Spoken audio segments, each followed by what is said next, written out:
Government shutdown is officially over. Nick Fuentes has a few things to say. I just want to jump right into it because he's got a few very good points here. Let's go, Nick. Let's move on to what Shapiro said on trigonometry, because this is where it gets maybe a little more interesting. This is new. So Ben Shapiro, as part of this campaign to push this message, appeared on this show this weekend called Trigonometry. I don't really know who these guys are. I think they're from England. And they're your intellectual dork web types, you know, pro-Israel, liberal, center-right, whatever. And Shapiro is there to concern troll about me and Tucker. That's like the thrust of the show. That's why he's on the show. But he said something very interesting at the beginning, which I think we need to pay special attention to, because to me, this really encapsulates the whole problem. So they introduced the show by talking about Zohran Mamdani's victory in New York City. And what's everybody talking about with that? So Tucker Carlson does a show with Nick Fuentes a week before an off-year election, which is a bellwether for performance in the midterms and then potentially 2028. So this is a very big deal. And in the middle of this election, literally a week before the election, all the conservatives can do is bitch about this interview. So Zohran Mamdani is literally a Democrat socialist, a Muslim, an immigrant. The guy is as radical as they come. And you've got important elections in Virginia, which will determine maybe redistricting. You've got important elections in Pennsylvania, New Jersey, and all Republicans can do is talk about anti-Semitism, Israel. Right. Could it be worse timing? You have the Republican Jewish Coalition Summit with Mark Levin and Randy Fine and Lindsey Graham screaming about how Tucker's not America first. Tucker isn't MAGA. Tucker's not Republican. You got a socialist and people in New are York. saying, isn't this at the minimum off message? Besides being wrong, besides being hypocritical and every other flaw with this kind of messaging, isn't it at the minimum maybe off message? Maybe we should be focusing on, you know, the election. And further, what is this election about? The election, like all elections, is kind of like a referendum on the job Trump is doing. Like, for example, the economy. And how's that going, by the way? The affordability crisis? Inflation remains high. Interest rates remain high. Whatever you say about the economy, whatever some of the numbers show, people are in trouble. The job market is tight. People say prices are too high. They can't afford their bills. They're in the middle of a government shutdown. Healthcare premiums are about to go up. They're taking away SNAP benefits. They just took away $800 billion in Medicaid benefits. And so you'd think at the minimum, even just if they wanted to win elections, instead of bitching about anti-Semitism this week, they might want to talk about how Americans are doing. They might want to talk about how real working class and middle class Americans are doing in the economy. So the election arrived. I say it all the time. We're being distracted by so many different things. And they got you looking like into the past and not observing what's happening right in front of you. And then you've got this so-called socialist Democrat, which is oxymoronical because socialism believes in the government basically owning the means of production and real property, you know, real estate, basically. And the democracy is owned by the people. So when you say you're a socialist Democrat, you're a walking contradiction. So what he really is a socialist. And he's just being put in there to weaken the United States economy because New York is the second strongest economy in the world. I just saw a listing on it. I don't even know how it's still that strong, but it is what it is. And forgot what number one was. Anyways, number 3 is LA. Number 1 was Tokyo, Japan. cities. And it's a Democrat blowout. Zoran Mamdani wins. Even if Cuomo had all of Curtis Lewa's votes, he still would have lost. And even though these are blue states, Virginia, New Jersey, Pennsylvania is usually a pretty blue state, Republicans got destroyed by a much wider margin than they lost in 2024. It's not a good sign. And so Shapiro weighs in on this on trigonometry. And they're talking about how, well, it's really easy when you're Zoran Mamdani because, well, he could just promise people free stuff. He said, so it's hard to compete with that. This is the guy that has the juvenile politics that says you can have free ice cream and free childcare and free busing and free everything. He said, and, that's not how the real world works, which, you could sort of, I sort of agree with that on some level.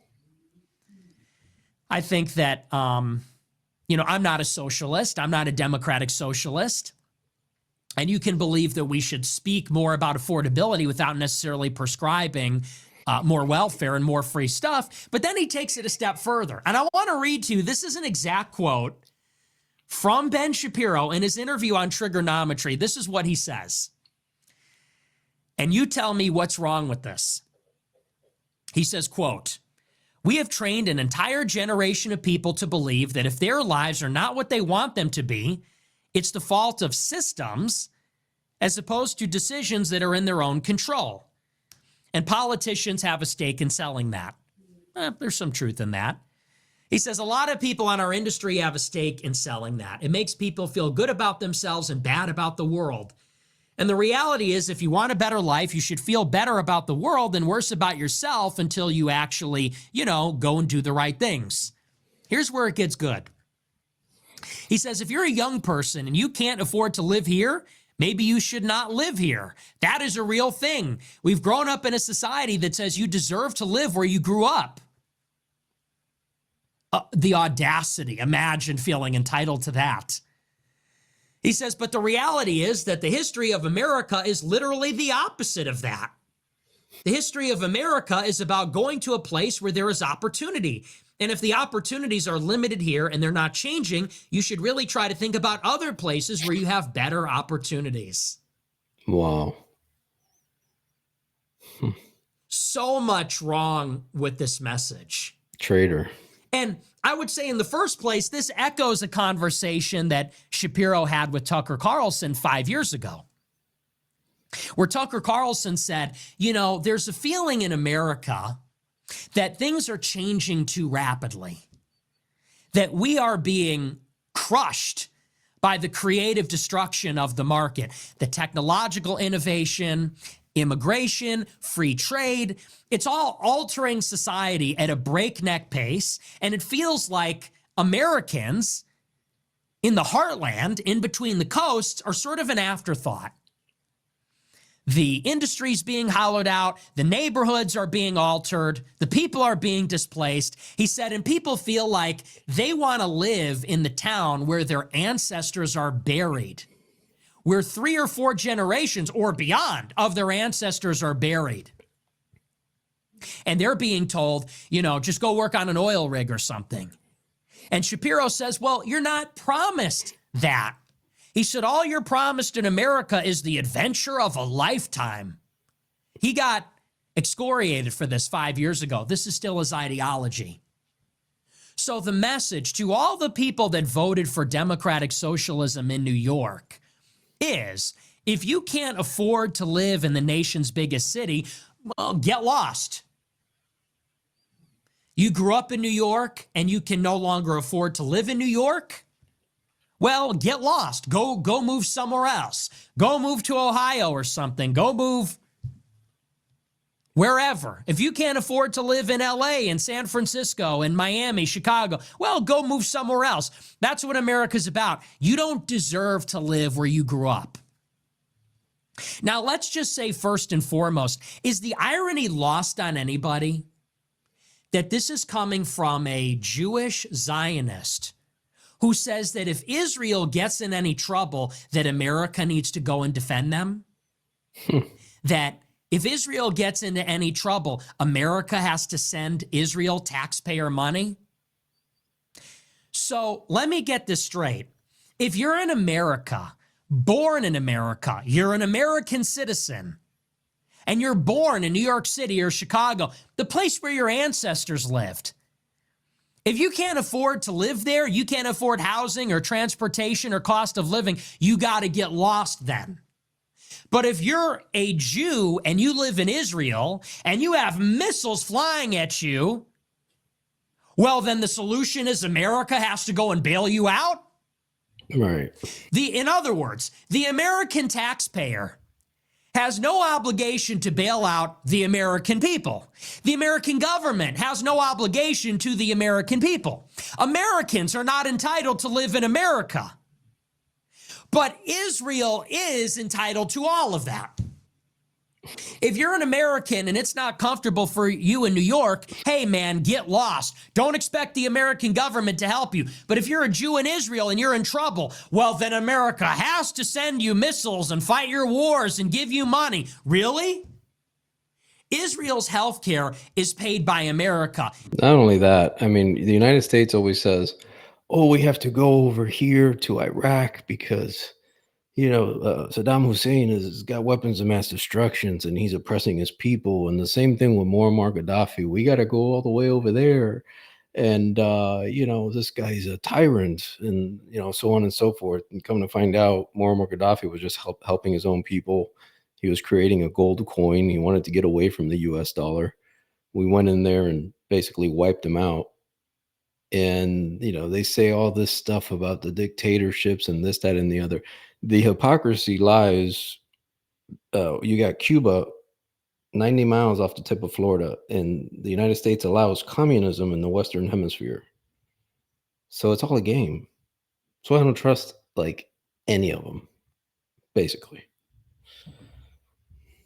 Israel's defense is paid for by America. Israel's existence in the Middle East is guaranteed by America. The land, quite literally, was promised to them, and we are the guarantors of the promise. But Americans are not guaranteed their own country.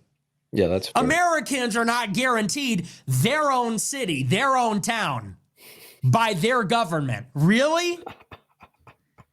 This is the problem. It's the height This is of what hypocrisy. we're talking about. This is why we are not happy with the arrangement. Fact. Ben Shapiro is a guest here.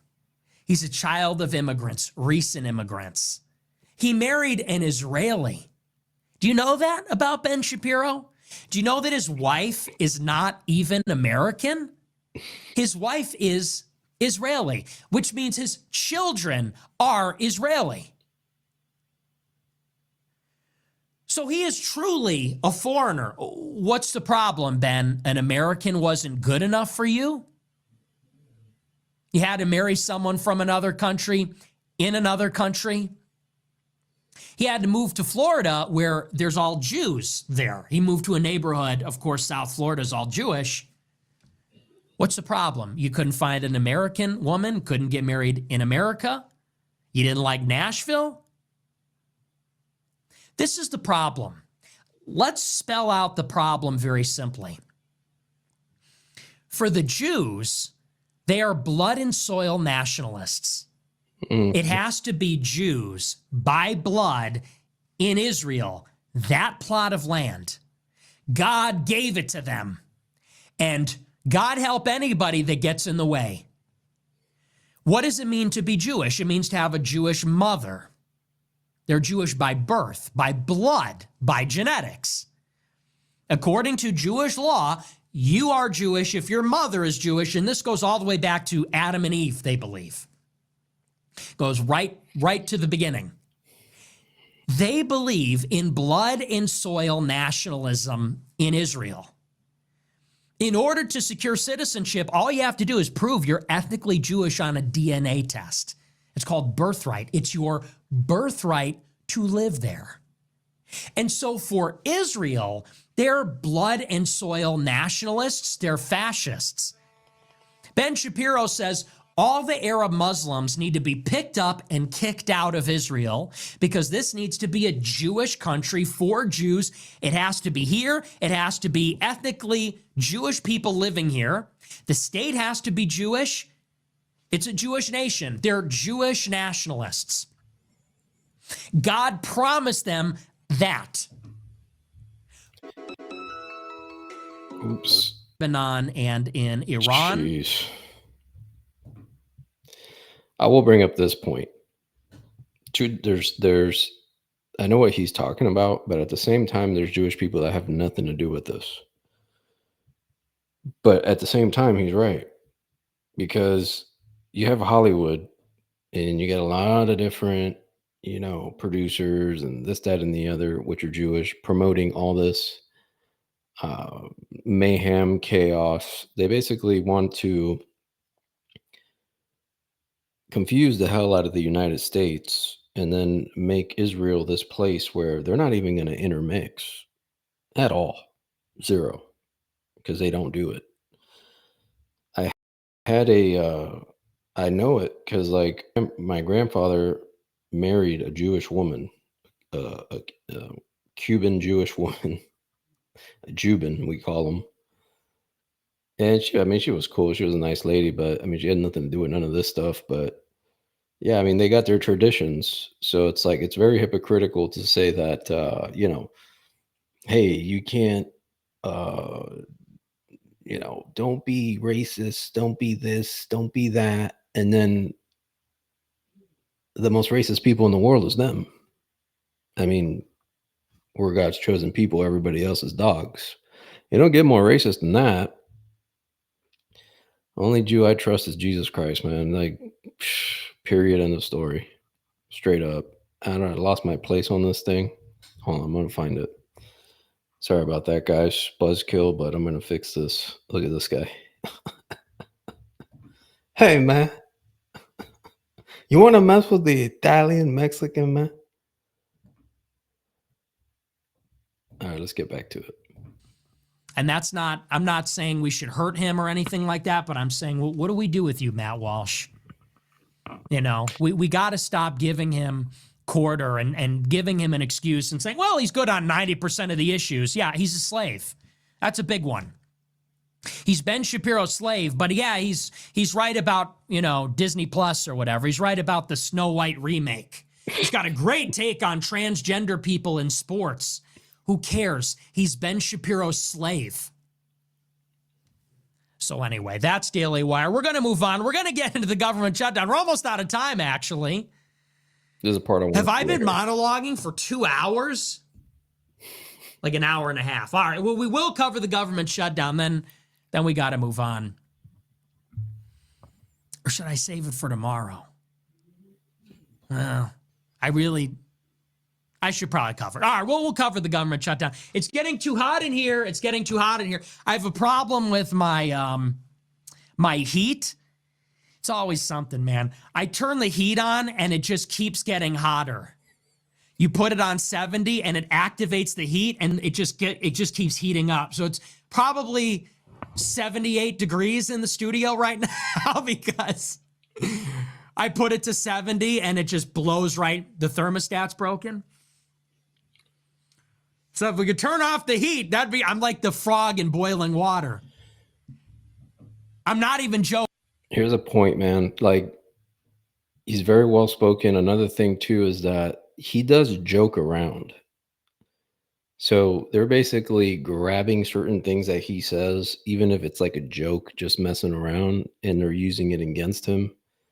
But then when he brings up valid points, nobody wants to study that. You know what I mean? So that's like the ultimate gaslighting. I don't think his heater broke. I think he's being gaslit so hard. He's got to, adjust the AC constantly, man, because this dude, he's under serious scrutiny. When I started the show, it was probably 60 degrees inside. Now it's like 80 degrees. So I was freezing cold at the start. Now I'm sweating. All right. We're going to move on and then we'll wrap this up. We'll get into the super chats. Our big story tonight is actually about the government shutdown. There's not too much to say. I'll wrap it up expeditiously here. But our big story tonight is that the government shutdown is now over, and the Democrats and Republicans have reached a compromise in the U.S. Senate. We'll talk a little bit about how that works. And they finally passed a bill that will fund the government through January. Now, the headline here is that the way that the government shutdown has ended proves that the whole thing was fake the entire time, which is what I said from the beginning.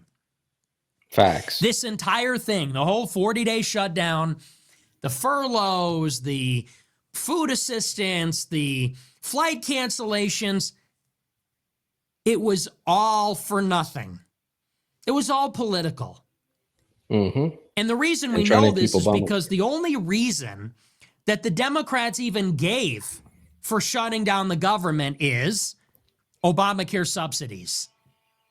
They said these Obamacare subsidies will expire at the end of the year. Right. And Republicans don't want to renew them. They said, so we're going to shut down the government to protect the subsidies. We're going to shut down the government unless you give us Obamacare, that socialist program, because, we're trying to go socialist now.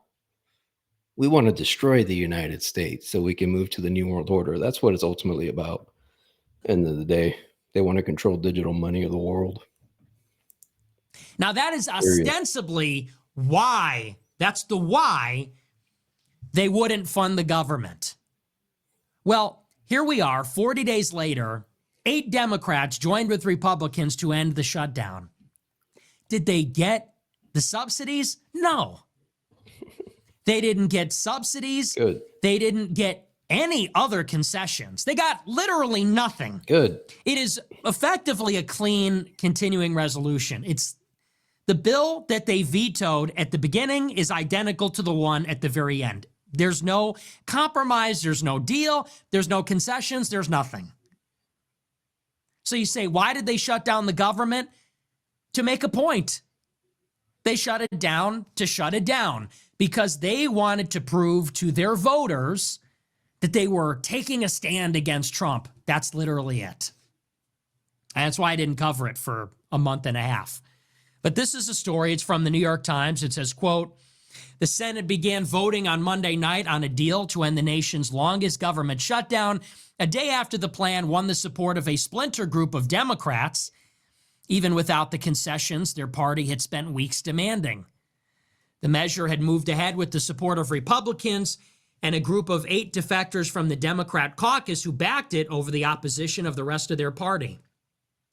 Senator John Thune, the majority leader, had been pressing for the vote on the bill, urging his colleagues not to drag out the process. Speaker Mike Johnson urged House members to begin the process of returning to Capitol Hill right now. The bill will need to be approved by the House, which is not expected to act until Wednesday at the earliest. Then it will need to be signed by President Trump, who said on Monday that he approved of the plan. Many Democrats, for their part, were livid about the agreement, given that the legislation under consideration does not address their central demand in the shutdown fight, the extension of health insurance subsidies set to expire at the end of the year. The compromise measure includes a spending package that would fund the government through January and 3 separate spending bills to cover programs related to agriculture, military, construction, and legislative agencies for most of 2026. The package includes a provision that would reverse layoffs of federal workers made during the shutdown and ensures retroactive. Here's another key point he's not covering. How ironic that the government was shut down and you had 3 different Democrat mayors placed. And people would say, well, that has nothing to do with it because those are blue cities. Okay, the blue cities are turning because they're noticing the hypocrisy. The problem with evil is within the inception of evil, it carries its own destruction. I'm going to do this bad thing, and that bad thing that you do eventually has a limitation because evil equals destruction. It can only last so long. So what happens is it boosts their confidence to stay with the Democrat Party. So that it doesn't look like they're being slapped around to death, which is basically what's going on. So it gives the people the fortitude of, oh yeah, yeah, we'll still fight. We're on the Democrat side. It's part of it. Pay for those who have been furloughed. While the legislation omits any mention of the tax credits, Democrats said they would accept an offer to hold a vote on the issue in December when the subsidies expire. But that measure, which would require 60 votes to pass, faces long odds in the Republican-controlled Senate and even less chance of advancing in the House, where Speaker Johnson would be unlikely to bring it up amid widespread opposition in his party. So, 40 days ago, I believe it was September 30th, there was a deadline for some key appropriations measures. And this is the procedure in the Senate. In order to pass this, you need 3/5 of the Senate. Every major piece of legislation needs 3/5, 60 votes to pass. Republicans have a 53-vote majority with a tiebreaker of +1 from J.D. Vance.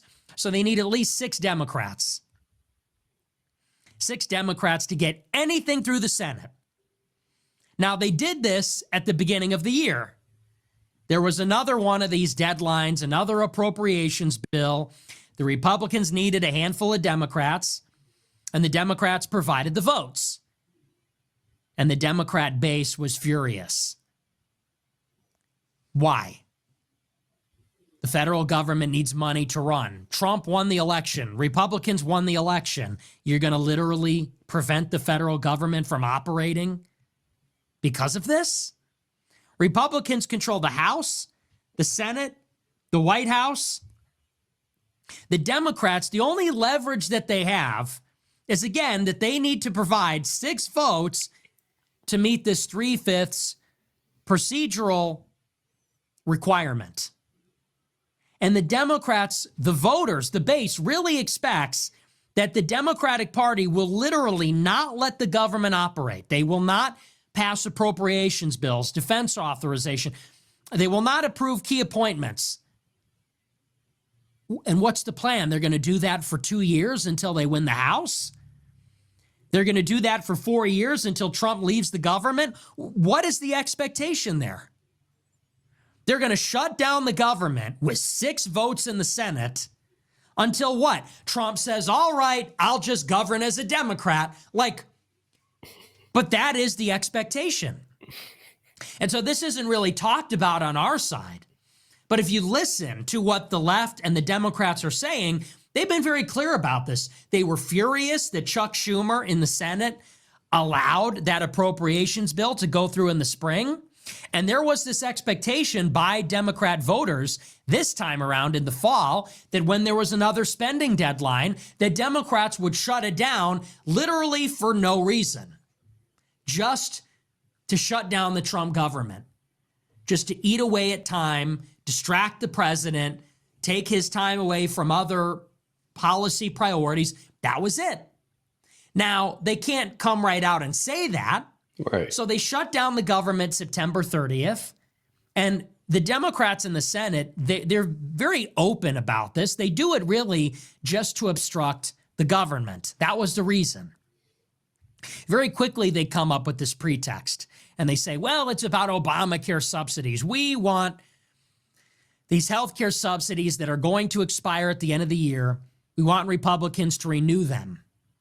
So they say, we're not going to let the government move forward until we take care of Americans, 40 million Americans who would be affected by this.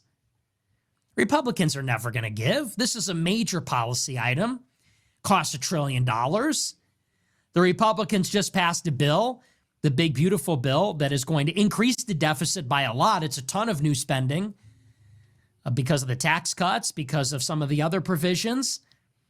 That was a big controversy, how they would pay for it. There's no way Republicans, one, are going to add $1 trillion in additional spending and do something. They're not going to save Obamacare. And two, there's no way they're going to give in to the demands of the Democrats. The Democrats lost. Republicans won. You can't get your way when you are in the minority in both chambers and don't have the White House. So Right. just as a matter of, They don't care is the real issue. I mean, they act like they didn't cheat on elections when it's caught on camera. The news media is so controlled by these people that they won't show you that footage. It exists. And then, Trump will say, hey, do a recount. We got this footage of people dropping off a bunch of mail in ballots and this, that, and the other. Oh, how dare you question the eligibility of our, elections? These are the best, safest elections in the world. And then you got some 300-pound lady getting out of a minivan with a garbage bag full of votes. And there's like 7 garbage bags in the minivan because there's no seats in the back of the minivan, dropping off votes at night. And you got this going on all over the country. How dare you question it, even though you've got it on camera? Okay. And not only that, people forget, not too long ago, Trump was shot. Okay. If he didn't turn his head, he would have been dead live on camera. Okay. And they want you to believe that this little disgruntled kid is, taking a shot and he beat the security of the intel there. These people will gaslight you. These people, okay, they are the same people. They're the same. They're communist socialists. This is the way they act. You can't fool the Cubans. You can't fool us. Nice try, though. Negotiating. That's not a good deal for Republicans. So they were never going to give this. They were never going to budge on the subsidies. And the Democrats knew that. 40 days go by, and finally, Democrats, a week after the election, agreed to a deal. And like this says, this is the news, they don't even extend the subsidies. So they said, we have to shut down the government for Obamacare subsidies. The compromise bill will not extend the subsidies. It doesn't guarantee a vote on the subsidies in the future. Wow. John Thune made a promise, but the Speaker of the House won't bring it to a vote, so it won't even get a vote. And literally no other concessions. They got nothing. All they got was back pay for the workers, which was a given. So all that for that, a 40-day government shutdown. And think about all of the acrimony, all the media coverage. This dominated the headlines for a month and a half, and it was literally over nothing. Now, there's disagreement in the ranks. They say, well, why did the shutdown end? There's all this writing, and I've seen it in the New York Times and the Washington Post. They say, well, the Democratic leadership is furious because they wanted to keep it going, but some moderate Democrats worked with the Republicans to pass the bill. I don't buy that for 1 second. I think there was broad agreement that a handful of Democrats who were either retiring or not facing re-election next year, they took the hit, they took one for the team, and they passed the bill to keep the government open. And the timing is interesting. It happened after the election. They shut down the government. It wasn't just to please the base and obstruct Trump. It was for the purpose of the midterm elections. They wanted to fire up their people, get them all excited, so that they would go out and vote. Right. The Democrats did not want to go into an off-year election as collaborationists with the ICE Gestapo, with the mass layoffs, with the destruction of the East Wing. It's literally that simple. It was pandering, plain and simple, to their most radical element in the base to get them charged up like they're fighting the Trumpenreich so that all their idiot voters would go and turn out. That's really what it was about.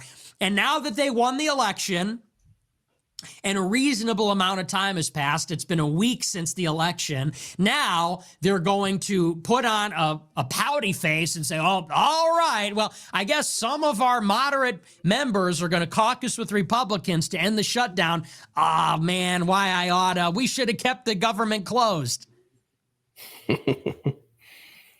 It's all a joke. It's all a lie. The whole thing is, this is why I didn't cover this for a month and a half. Because this is bullshit. Right. The whole thing is just a big demonstration. And this is why, by the way, it's a show. This is why I'm Brought so to done you by with CNN. Republican, Democrat, vote Republican to defeat the Democrats, because this is just what you get. This is not a real fight. This is That's not so where the true, power man. You lies. know, not only that, And I the Bible says a house divided against itself shall fall. And what are we? We're super divided. We're Republican or we're Democrat. It should be one party. And then you have people running for that party that is aligned with the Constitution, and period. It's a constitutional republic. I saw, what's that lady's name? Amy Barron Cohen, I think, or something like that. Supreme Court Justice. When she was inaugurated, she says, I'm going to do the best of my ability for our democratic republic. We're not a democratic republic. And you know that because you're an expert in law. So, like, who are you really? Nowhere on the Constitution, on that document, does it say anything about a democracy. Welcome to reality. said this for many years. The only reason that I was ever interested in the Trump movement is because what Trump promised to be is transcendent. He didn't run in 2016 as the Republican to beat the Democrats and pass the corporate tax cuts. He ran as somebody that would literally transcend politics as we know it. He would bypass it. The rules that we thought we had to play by would not apply to him. We thought we were voting for a truly revolutionary, transformative, transcendent figure who would defy the establishments of. In order for him to do that, he would have to control the money. Nick. And he probably knows that, but he's not covering both it. party, break the logjam, fix America. And when that didn't happen, I decided I was out. Because this is what politics looks like without a Trump movement, without a Trump-like figure. You get Republicans and Democrats bickering over this sort of stuff. And by the way, I'm sure that eventually Republicans are going to bail out Obamacare anyway. This is good for their voters anyway. Who's going to lose their coverage? Who is going to be hurt by the subsidies? It's going to be a lot of Republican voters. So Republicans are probably going to do it anyway. The point is, it's system. all posturing, it's all maneuvering, and it's all fake. It's all for elections. It's like a game of musical chairs. And this is where you really look at this stuff and go, this is just even a waste of time to talk about. This is why I don't cover this kind of stuff on my show, because while this was happening, something revolutionary was actually happening inside the GOP. It is actually bigger than the government shutdown that Tucker had me on the show. And that's not delusions of grandeur. That's to say that if there is a convulsion in a major party, if there's a major revolt in one of the major parties against one of the special interests, defying how politics works, that actually gives me more hope. That's actually something real. I view that as progress as opposed to this nonsense. And how much coverage of Tucker was like, you're even a better speaker than I am, Nick. I got to agree. I mean, Tucker's good with like being a real proper like news host.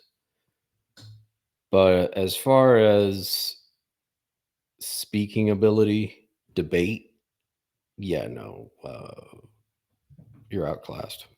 The government shutdown was there on Fox News and every other platform.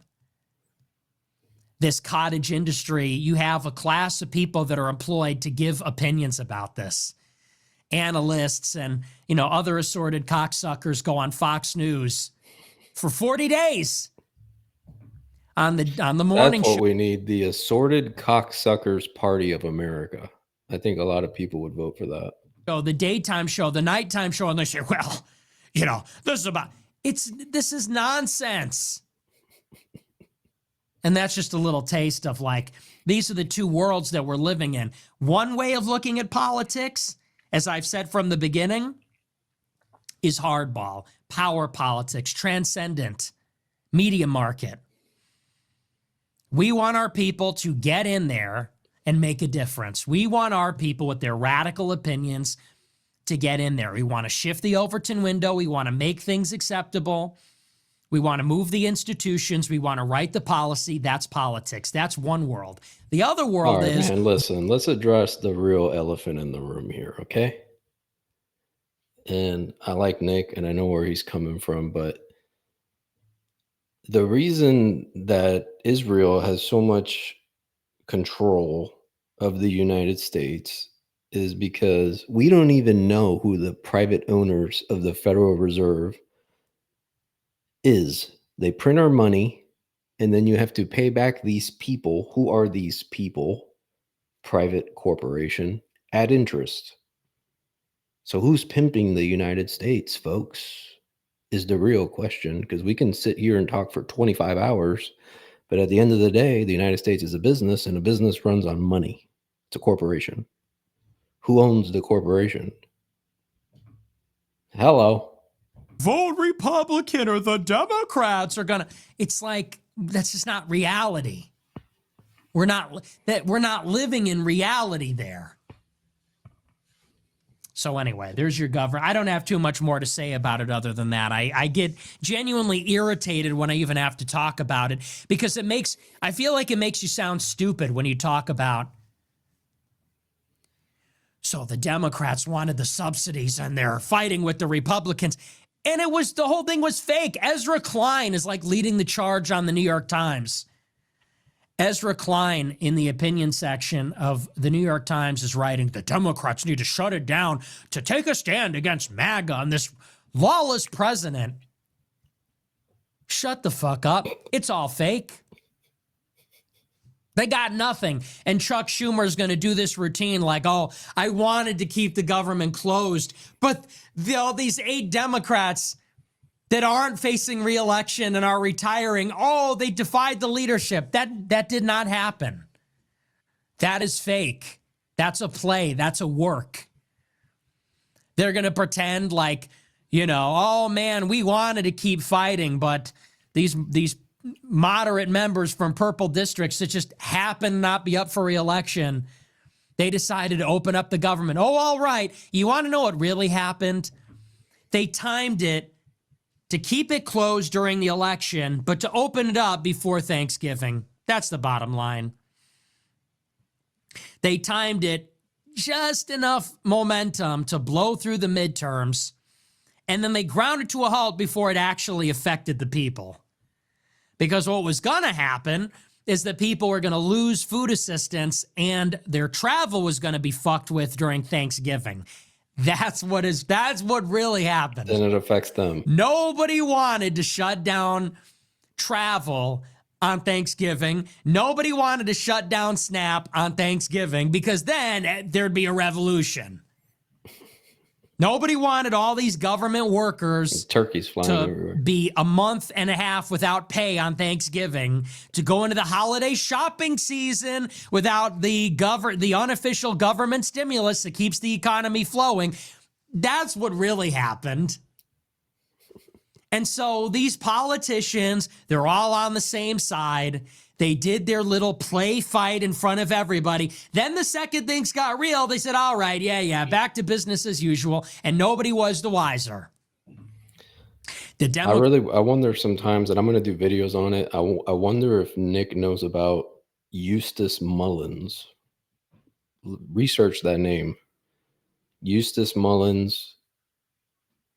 Another good one is Stanley Monteith, but Eustace Mullins is, Stanley Monteith basically copied Eustace Mullins' work, and he's the one that exposed the whole, how the real money system operates and the whole thing. And these Democrats are just suckers feeding off the teat of the money printer.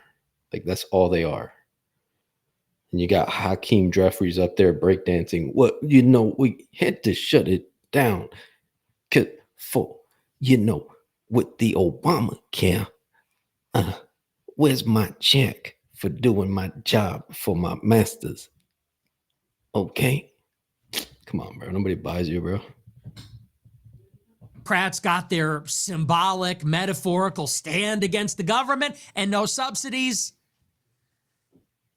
And Trump, I don't know, they just wasted his time for a month. It's another month where there were no mass deportations and nothing was accomplished. That's politics. Rich people wasting everyone's time.